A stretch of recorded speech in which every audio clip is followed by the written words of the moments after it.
Welkom naar een korte antwoord van de grote vraag. En we zitten nu in de Weihnachtstijd, we zitten in december, en zo ik wil mijn tijd nemen om een antwoord geven voor de vraag. Als Weihnachten een christelijk heiligdag.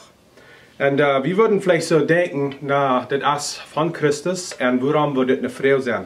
Ik glaube, er zijn viele Christen die weten dat de hintergrond van Weihnachten is nicht alle biblisch, nicht alle christlich.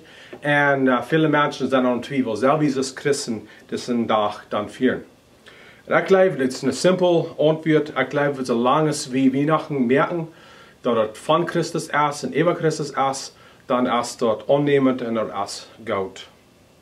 Ik geloof, ik denk, wat ik wel van wil doen, is een klein reden van wat is de hintergrond van Weihnachten. Uiteindelijk den Dodom. December de 25. Erst op de dag wat Jezus Christus ter Welt kwam. En meeste schriftgeleerden, en ik wil stemmen met dit, würden zeggen, nee, Jezus Christus werd niet op December 25 geboren. Wat ik gestudeerd heb, is dat Jezus Christus weer sogar vielleicht midden September geboren.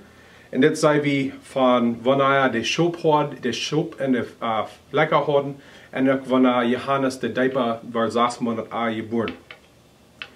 So waarom wilden de kerk dat die würden deze dag apart zetten voor Weihnachten? Door wir wegen, en wanneer de Christentum over de ganze Welt spreiden deed, besonders in de Duitse landen in Europa, die hadden een heiligdag wo ze den Zon of God aanbeden deden. En over de Weihnachtstijd, wat we van de Weihnachtstijd hebben, lot December, hadden ze een heiligdag wo ze würden den Zon of God aanbeden. Hij had langzaam de stoep gegaan, de deel die weer nu kort geworden. En nu würde sich dat drehen, nu würde ik deel wat länger worden. En die hadden den vast, dat ze würden de zon God aanbeden, dat nu de deel würden länger worden. En de missionaren en de kerken worden die omgehend werden, ze willen niet gaan dat de christen würden nog länger de heden heiligdag houden. En zo zij merken een heiligdag en wilden zich Jezus Christus in geboorte apart voor deze heiligdag. Dat wordt in plaats, in steed, de heden heiligdag zijn. En dat is waarom we nu Weihnachten gaan op December 25. En dan zijn er ook de symbols voor wat we als Weihnachten in die Weihnachtstijd zijn doen. Uiteindelijk de Weihnachtsbaum, dit weer in die tijd ook een beeld van dat leven, de zon, die wordt niemals waarlijk ganz ondergaan. En de grüne boom, die wordt niemals bruin worden, dat weer een beeld waar leven allemaal eeuwig wordt blijven. En christen gaan later je zijn, waar we eeuwig leven door Christus gaan.